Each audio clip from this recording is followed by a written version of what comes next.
अस्सलाम वालेकुम, पाक टीवी 24 के साथ मैं हूं मुज़म्मिल अवान। मेरे साथ लाहौर की बाहिम्मत खतून मौजूद हैं जिन्होंने बहुत बहादुरी के साथ अपनी 3 बेटियों को पाला, 1 बेटियों की शादी की और इनके हस्बैंड जो हैं वो एक बीमारी में इस कदर मुब्तला है कि वो कोई काम तक नहीं कर सकते। तो इन्होंने किस बहादुरी के साथ, किस हिम्मत के साथ अपनी बेटियों में से एक बेटी की शादी की और इन्हें अच्छी तालीम दी और अपने हस्बैंड को जो वो संभालती हैं। आइए हम इन्हीं से ही पूछते हैं। जी अस्सलाम वालेकुम। माँ जी, माँ जी क्या हाल है? ठीक है? ठीक है बेटा जी, शुक्र अल्लाह। अच्छा माँ जी, आप ये बताएं कि आपके हस्बैंड जो हैं वो शादी के कितनी अरसे बाद जो इस बीमारी में मुब्तला हुए कि उन्हें आप सांस की प्रॉब्लम थी, तो किस कदर आपको मुश्किलात का सामना करना पड़ा? मेरे बच्चे जो है वो 3 बेटियाँ हैं, छोटी छोटी थी जब इनको ये मसला हुआ, तो फिर ये मसला चलता गया। तो फिर मैंने बड़ी मुश्किलों से ना घर में बैठ के कोई डेकोरेशन, सिलाई, कोई गजरे बनाना, मुसहरी का सामान बनाना, बच्चियों को साथ लगा के उनकी परवरिश की मैंने।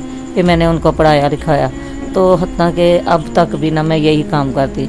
मैंने एक बेटी की शादी कर दी है, बेटा मेरा कोई नहीं है, तो किराए पे रहते हैं हम। ये भी बड़ी मुश्किल से मैं खर्चे से बचा के ना पैसे रखती हूँ, फिर ये किराया जाता है। इसका किराया 5000, तो ये भी मैं बड़ी मुश्किल से निकालती हूँ। जी, आपकी जो 3 बेटी हैं, क्या उनमें से भी कोई बेटी जो घर में ये मुख्तलिफ एक्टिविटीज़ के साथ आपका हाथ बटाती हैं?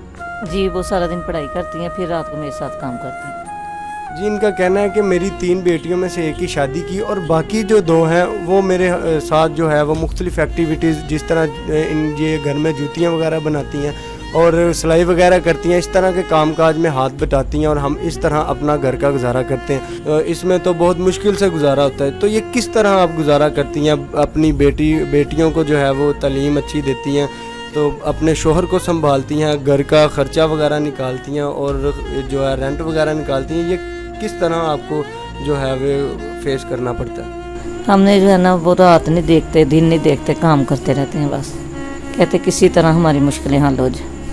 तो ऐसे बच्चियाँ भी बेचारी पढ़ के आती हैं, मेरे साथ काम करती, जितनी देर तक हो सके वो करती रहती है मेरे साथ। तो फिर किराया निकलता है, कभी हम एक दिन खाना बनाते, दूसरे दिन नहीं बनाते। कहते हैं ऐसा ही गुजारा चल जाएगा, कोई बात नहीं बेटा, आज नहीं तो कल से ही। जी, इनका कहना है कि हमारे घर एक दिन 1 वक्त 2 वक्त की रोटी बनती है, एक दिन बनती नहीं है। ये अल्लाह या कोई फरिश्ता भेज देता है तो हम घर चला लेते हैं, नहीं तो बस कभी रोटी खा ली, कभी नहीं खाई, इस तरह ही हम गुजारा कर रहे हैं। अच्छा माँ जी, आप ये बताएं कि आपके रिलेटिव में से, ख़ानदान में से कोई आपकी मदद करता है या मोहल्ले में से कोई आपकी मदद करता है जो आपकी जिस तरह से आपकी बेटियाँ और आपके हस्बैंड को? रिश्तेदारों में से कोई भी नहीं मेरी हेल्प करता, बहन भाई कोई भी नहीं। जो भी है मैंने खुद ही करना। मोहल्ले से जो भी है कोई थोड़ी बहुत इमदाद कर देता है, वरना नहीं। वो भी 10 घरों में से कोई 2 घर होंगे जो मेरी इमदाद करते। तो जो आपने अपनी बेटी की शादी की वो अपने घर हंसी खुशी से हैं? हाँ जी, अल्लाह का शुक्र है बेटा, वो अपने घर में ठीक है। जी माशाल्लाह से। नाज़रीन, इनका कहना है कि मेरी जो बाकी भी 2 बेटी हैं, मैंने उनकी भी शादी करनी है। तो मेरी जो आप जानते हैं कि आजकल जो चल रहा है जहेज़ का दौर है, जहेज़ हो तो बेटी की शादी होती है, जहेज़ ना हो तो बेटी की शादी नहीं होती। तो आपको पता है कि जहेज़ ज़रूरी हो गया हमारे माशरे में। हमारा माशरा इस कदर करप्ट हो गया हुआ है कि जहेज़ के अलावा बच्ची की शादी नहीं कोई कर सकता।